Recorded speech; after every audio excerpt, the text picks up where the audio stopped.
Hello everybody, hope you're all having a great day. My name is Thoth. I am a player over in Server 54 in the Alliance GFY. Today I want to be going over how to do bosses on Evony, okay?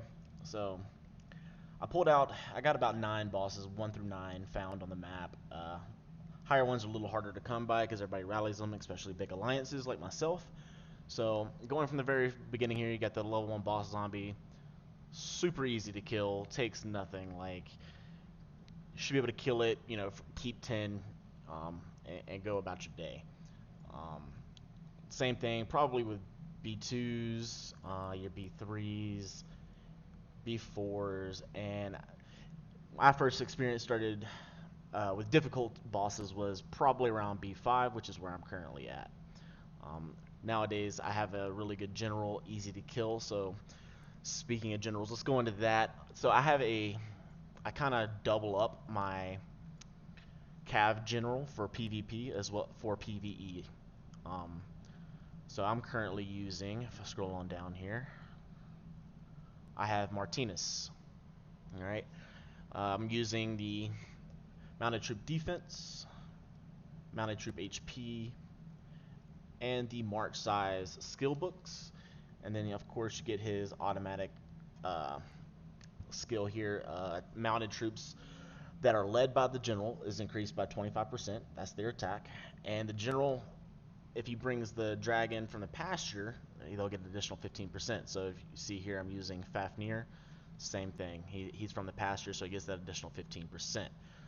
If you go into your gear, you can literally look and you get these right here. So march size capacity for 6 pieces of the same set. These are all Aries, so I have that unlocked. Ground and mounted troop attack and defense on monsters is increased by 25%, and then attacking troop attack another 15%. So when you go to kill bosses, I'm showing you the Cav Gen because you want to use Cavalry. Cavalry is the best way to go about even the world boss hitting bosses. So let's go ahead. I'll attack this guy. Select the correct general. Don't want to send my subs on him. You can send subs. Know that it does. Sub sending with world boss actually helps you out because those debuffs do apply. So let's just send 1,000 T14s and we'll look at the report. A little bit of lag there. Alright, so as you see, I got 2 right here, right? So I got 2 due to the fact you didn't see doubles on my general, but if you go into your VIP, they automatically give you double drop rate, right? 30% for VIP 18. It changes all the way through. Show you one of my boss generals that I use. So when I'm leading the rallies, I normally send my cavalry general that you just saw for big bosses, B15, 14, 13s, normally are what I send him for. My T12s and lower, I have a secondary cav general, which I'm using Hannibal.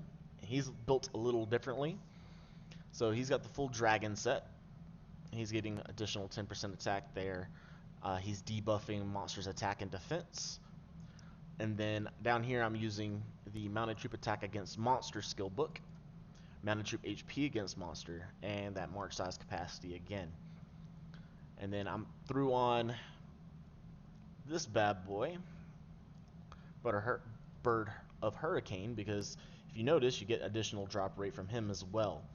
So that 15% on top of the 30, that's 45% double drop rate with him without the skill book.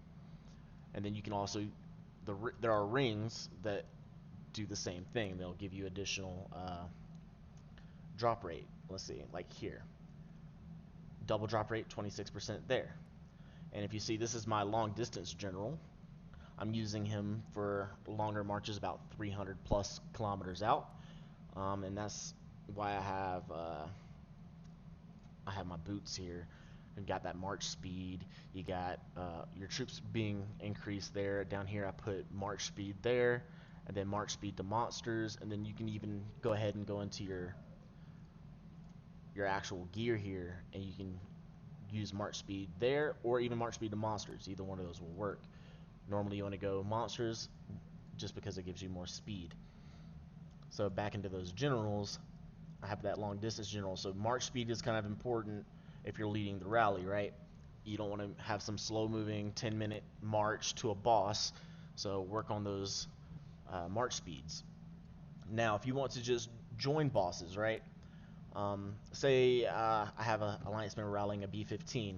I got 2 Hernando Cortezes. Right? These are help my alliance members out with the wounded by reducing the buffs or debuffing that general on the or debuffing that monster, sorry, for the alliance.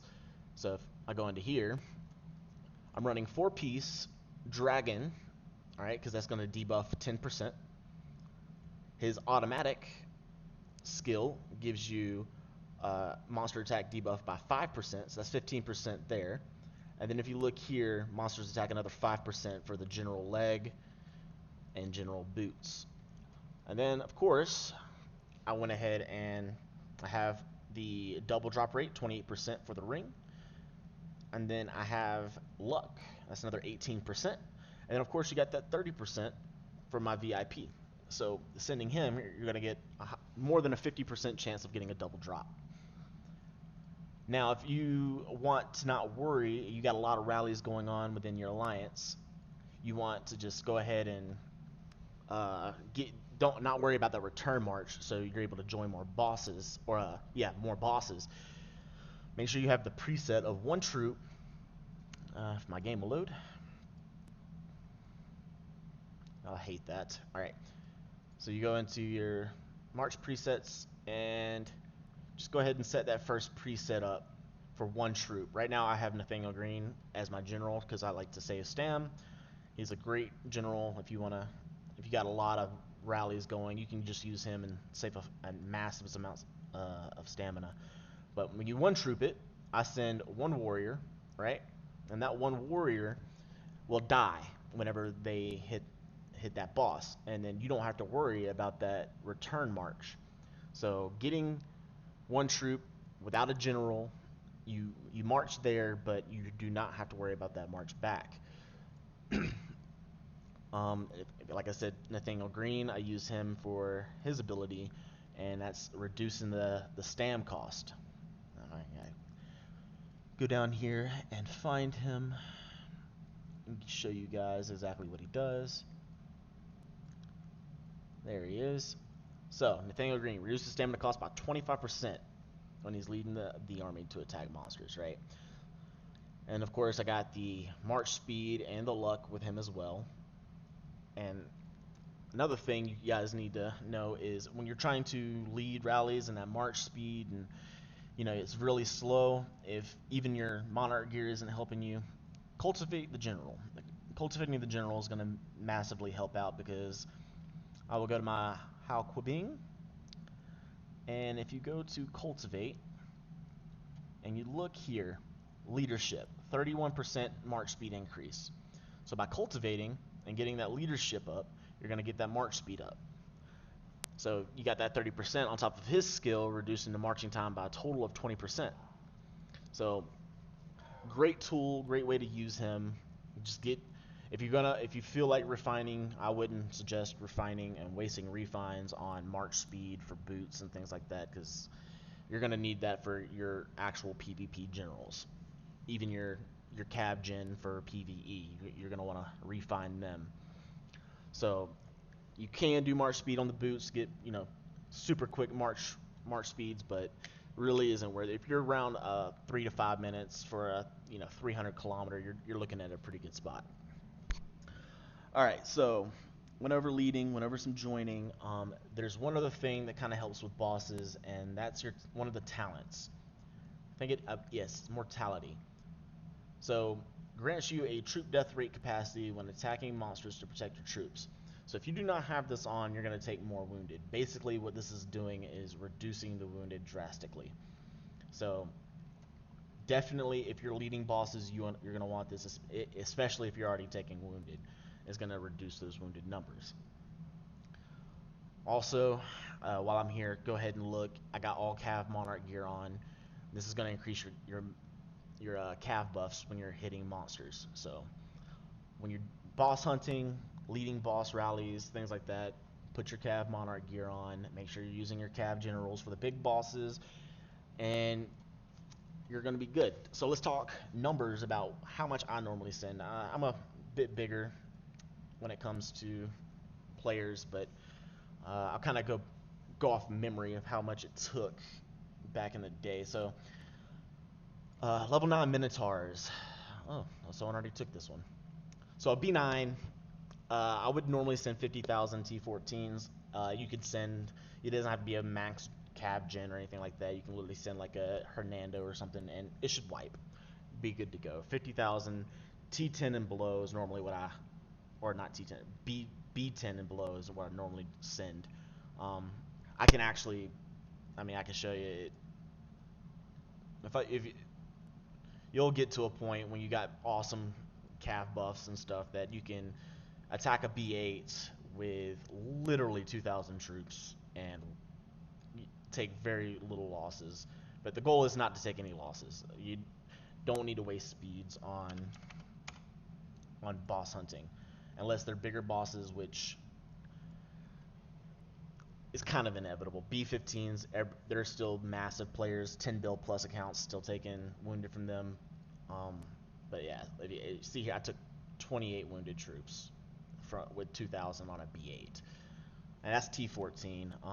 Obviously, the tier of troops is kind of important depending on your keep size. So the ultimate way to just do this is experiment and taking those hits, sending out those marches, trying and testing your own keep, seeing what you can do. But if you look at troops, right, a T14 cav right now with my cav buffs, lots of HP, lots of attack, just stupid numbers.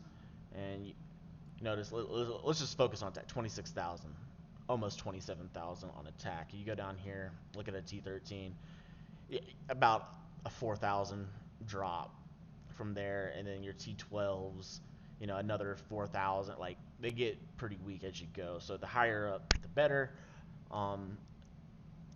So say it takes 2,000 T14 cav to wipe that B8. It's probably going to take 4,000 T13s, and same thing going down to 12. You want to double that up. It's going to take fucking 8,000, right? And it's kind of use that logic going down. Ultimately, work your cav buffs up and work on the generals. Generals are the key to this game, and you'll be fine. Well, I hope this video helped everyone. Please follow me on YouTube, Discord, Twitch, all linked in the bottom right there. And I appreciate everyone. Thank you.